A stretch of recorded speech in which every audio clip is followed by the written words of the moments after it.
उमा को गोपाल प्रसाद की किन बातों पर गुस्सा आया और उसको जो गुस्सा आया क्या वह उचित था? उमा को गोपाल प्रसाद की बातें सुनकर जो गुस्सा आता है क्या ये उचित है?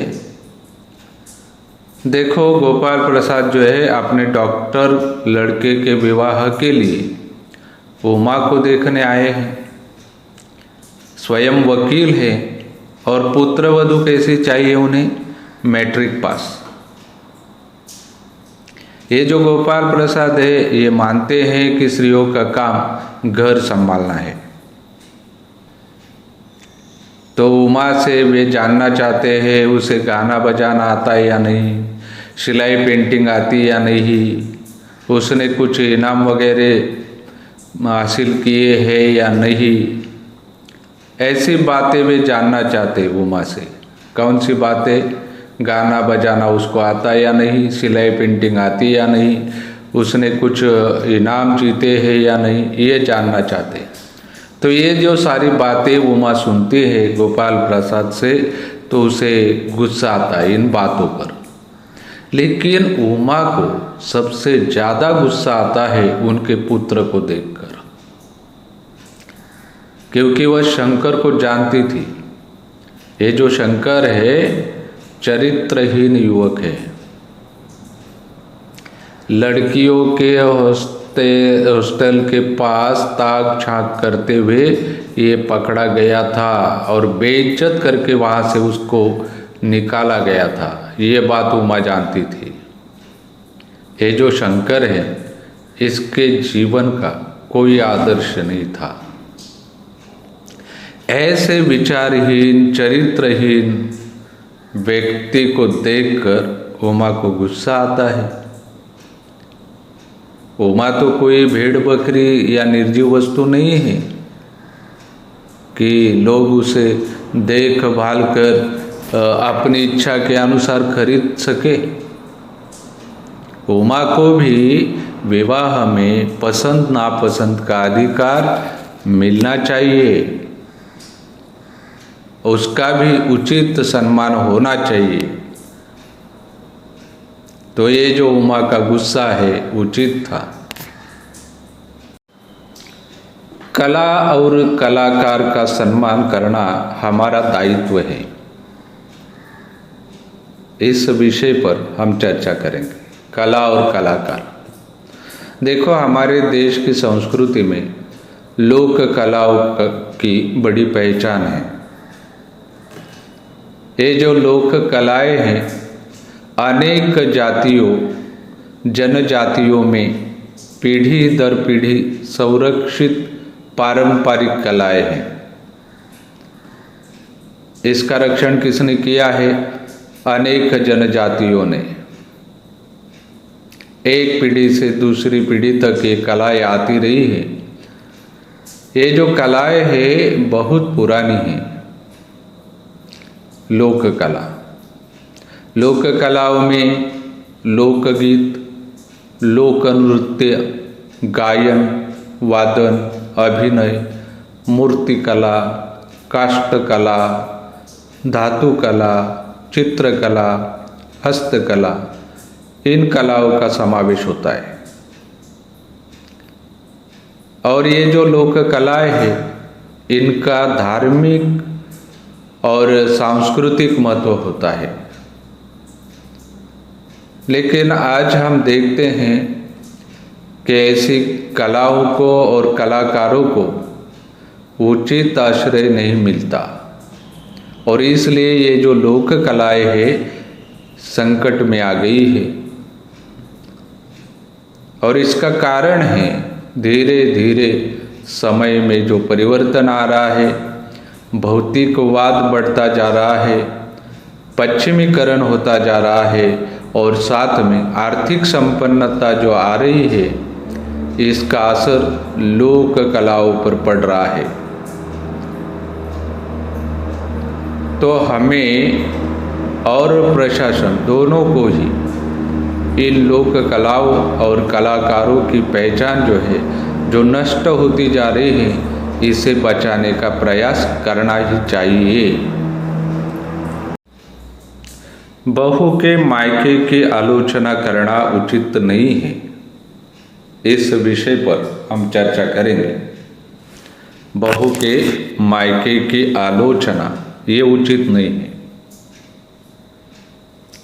ऐसा माना जाता है कि बेटियों का असली घर जो है उनका ससुराल होता है। बेटियों का असली घर उनका ससुराल होता है।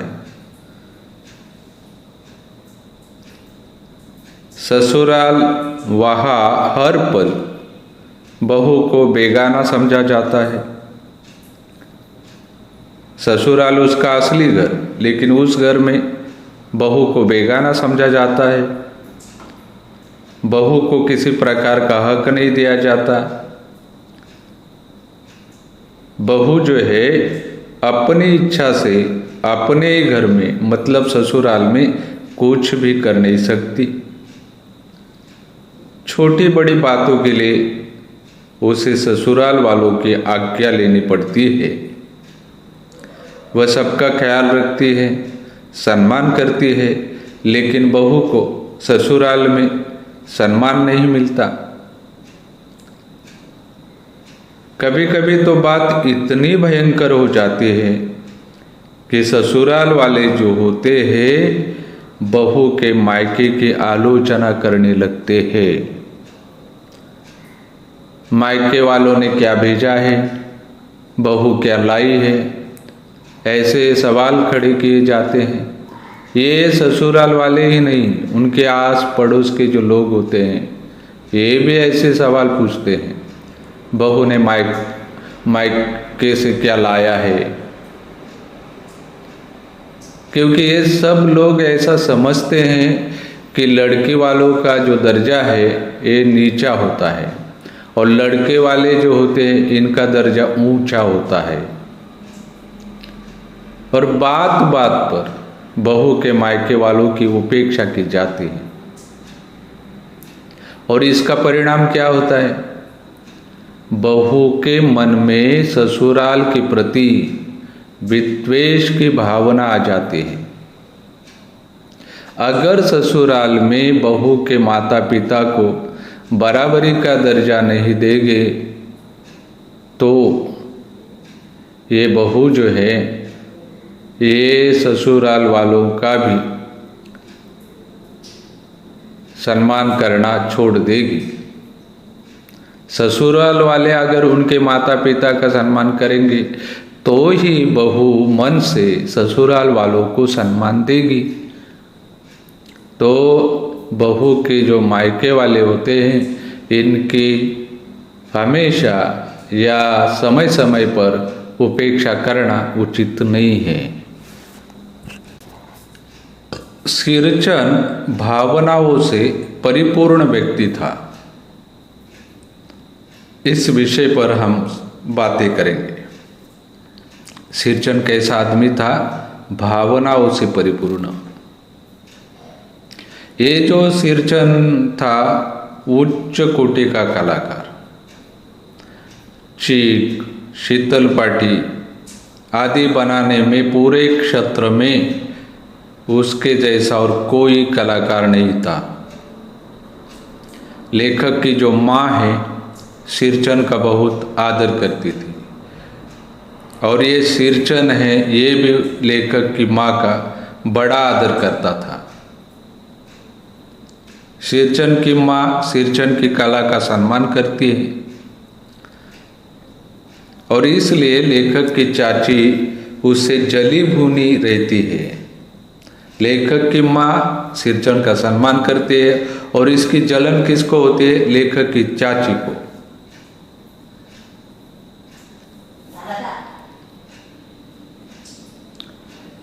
भावुक होने के कारण सिरचन को किसी के द्वारा टोका जाना वह बर्दाश्त नहीं करती, इसलिए चाचे के बुरा भला कहने पर वह नाराज हो जाता है और अधूरा काम छोड़कर चला जाता है।